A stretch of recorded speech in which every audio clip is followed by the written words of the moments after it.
Вот и отметила страна Новый год. Вот и перешли мы плавно в 2022, и уже с первых чисел началось преобразование нашей страны. Отныне настоящее шампанское производится исключительно и только в путинской России. Ведь всемирно известный факт о том, что Кубань и Тамань – это родина шампанского, теперь закреплена во внутреннем законе страны. А весь французский суррогат теперь будет именоваться по-простому – игристое вино. Согласно закону о маркировке шампанского на российском рынке, принятому в июле 2021 года, иностранные производители обязаны обозначать свою продукцию как игристое вино. И поэтому с 1 января французское шампанское может продаваться в России только под таким брендом. И начиная с субботы 1 января продавать напитки под брендом шампанское на территории нашей страны смогут только российские производители. В общем, очередные законы фейк-страны. Многим интересно, как же проводила новогоднюю ночь столица России, Москва. Да в принципе, все по-прежнему, без изменений.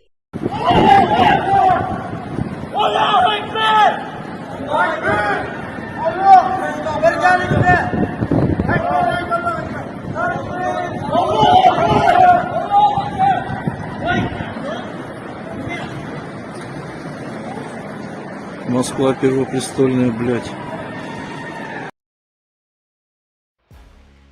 Огромные толпы людей собрались в центре Москвы в канун наступления Нового года. Дело в том, что власти столицы ограничили доступ на Красную площадь в связи с действием в городе ограничений из-за ситуации с инфекцией. Хотя на самом деле бункерный трус до истерики боится скопления народа у стен Кремля, какая бы причина ни была – оппозиционный протест или празднование Нового года. Но людям было плевать на запрет, и они пошли к площади, где их встретили путиноохранители, закрывшие собой все подступы. Вы только представьте, если бы это был митинг. Плакаты, флаги, скандирование, подручные средства. Но нет, это у россиян Новый год. Как написал про Путина один из комментаторов в интернете, по рождению ублюдок, по происхождению плебей, по образованию хам, по призванию мелкий агент, по недоразумению национальный лидер, по факту надзиратель рабов.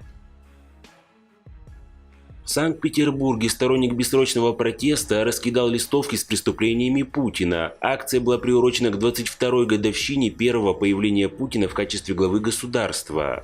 31 декабря 1999 года первый президент России Борис Ельцин передал полномочия исполняющего обязанности президента Путину в обмен на свою уголовную неприкосновенность и гарантию сохранения награбленного его семьей.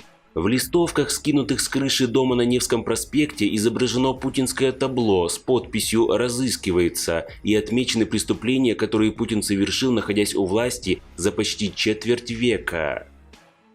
Отмечу поздравления с Новым годом от Чичваркина. Именно такие реформы и такие люди нужны нашей стране. Но такие люди либо в тюрьме, либо убиты, либо в эмиграции, а вместо реформ – путинская стабильность. Дорогие россияне, буквально с завтрашнего дня я отменяю Путина. Его больше не будет. С завтрашнего дня я отменяю НДС. Будет небольшой налог с продаж. С завтрашнего дня всем сотрудникам всех спецслужб выдадут назад их загранпаспорта. Они могут съездить в Турцию или посмотреть, ну хотя бы как там в другом месте живут люди. С завтрашнего дня будет огромная амнистия, и все, кто осужден первый раз или по экономическим делам, все уедут прямо домой с завтрашнего дня. Мы отменим все вот эти законы подлецов, Димы Яковлева, можно будет усыновить кого угодно. Это все понятно, мы все отменим. Мы заморозим тарифы на длительное время, чтобы привести в порядок всю эту инфраструктуру, передать ее в надежные, но частные руки, чтобы они между собой конкурировали, делали услуги дешевле и лучше. Мы проведем огромную приватизацию, но абсолютно честную. И все эти деньги, они будут абсолютно видны, кто покупатель, куда они попали, и они пойдут на новые школы, больницы, никаких больше очередей не будет ни в детские сады, ни в ясли, никаких больше взяток, поборов. Будут и частные, будут государственные выбирать, понятно вам, но частные. Частных потом будет, конечно, больше, но государственные будут ничем не хуже. Обязательно десятилетнее образование без попов и военных. То есть государство будет светское. Никаких больше денег, ни на какие больше религиозные организации, больше ни копейки мы не потратим. А также мы не развязываем больше ни одной войны. Границы нашей большой страны, вот как они обозначены на Google Maps, вот это будет наша страна, а все, что не обозначено на этой карте, не будет иметь к нам никакого отношения. Это будут наши друзья, соседи, с которыми мы будем очень активно торговать.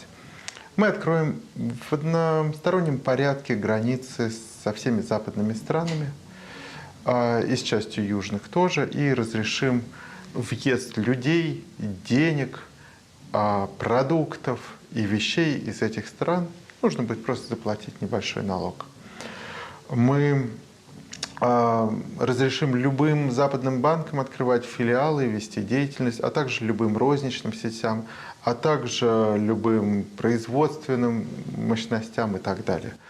Мы будем абсолютно открыты и уберем все преграды на пути любого бизнеса. К предпринимателю нельзя будет просто так зайти, нужно будет санкции к прокурору, которые все будут новые, все силовики будут новые. Мы проведем очень большую реформу, она уже буквально начнется завтра.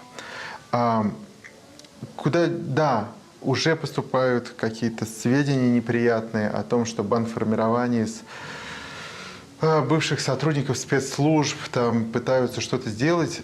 Не волнуйтесь, все поедут строить дороги под конвоем. У нас огромное количество нужно построить дорог, инфраструктуры, железных дорог в Сибири, на Дальнем Востоке. Вот. Эти крепкие мужики, которые, к сожалению, не умеют ничего, кроме чтобы охранять, насиловать, грабить и убивать, приобретут новые профессии, через какое-то время, одумавшись, выйдут обратно в жизнь. Еще не старыми людьми, но уже совершенно с другим зарядом, совершенно в новую Россию. В прекрасную Россию будущего, которая наступает завтра.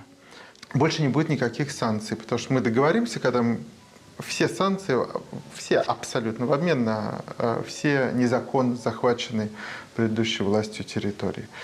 Понятно, процесс будет долгий, болезненный, понятно, нужно будет амнистии, понятно, это будет долгий политический процесс, но ничего, мы же с вами ждали столько лет, живя в этом дерьме, и, наконец, мы с вами заслужили то, чтобы в нашей стране была свобода. И эта свобода, свобода личности, свобода слова, свобода введения любого бизнеса, она и приведет нас к процветанию. Конечно, первое время мы будем по-прежнему, наши частные компании, которые будут вместо Роснефти, Газпрома и прочего, они будут по-прежнему продавать нефть и газ. Мы будем видеть, каждый будет видеть, какие налоги, а это будут достаточно большие налоги, которые они будут платить. И эти все налоги будут наполнять наш пенсионный фонд. У нас будут достаточно серьезные вложения в инфраструктуру, которой никто не занимался последние много лет. И это будет тот период завтрашнего дня, когда мы перестанем гордиться прошлым настолько яростно, потому что у нас нет настоящего, и будем гордиться настоящим каждым днем. У нас будут свершения, у нас будут открытия, к нам переедут большие западные компании, наши гениальные люди, которые разъехались, вернутся или частично вернутся, их дети вернутся. Они создадут ту самую новую страну, тот прибавочный продукт, те новые гениальные идеи, потому что к ним никто больше не будет лезть в карман, никто не будет больше бить по рукам. Это будет страна, абсолютно победившей свободы. Ни хаоса, ни бандитизма, как в 90-х, ничего этого не будет. У нас будут достаточно серьезные суды, достаточно быстро и эффективно работающая полиция, и полицейский будет зарабатывать огромные деньги официально. и его деятельность будет абсолютно подотчетная. И да, это будут новые люди, и да, со старыми придется потратить большие деньги, чтобы их переучить, но тем не менее опыт Грузии, опыт Гонконга, опыт там, Японии столетней давности показывает, коррупция – это не наши скрепы, это не то, что всегда было, есть и будет. Нет. Ее можно победить достаточно быстро. Вот мы уже начали. Вот силовики, которые вот арестованные сейчас, ну, весь этот генералитет ФСБшный, МВДшный, вы не представляете, они дают друг на друга показания наперебой. Они ночью вызывают следователя, чтобы быть первым в приносе информации, без какого-либо давления, без пыток. У них трехразовое питание, бассейн, медикаменты. Но они без всякого давления колются до самых яиц. Поэтому у нас все, что кто украл, у нас практически будет цифровая база буквально через несколько месяцев. Мы это все соберем по всему миру. Другие страны с удовольствием идут с нами на контакт. Все соберем, все продадим, отберем, продадим в частные руки и наполним наши серьезные социальные программы вот этими деньгами, которые изначально принадлежали нашим людям. Вот. Это все возможно завтра, если завтра вы этого захотите. С Новым годом, друзья!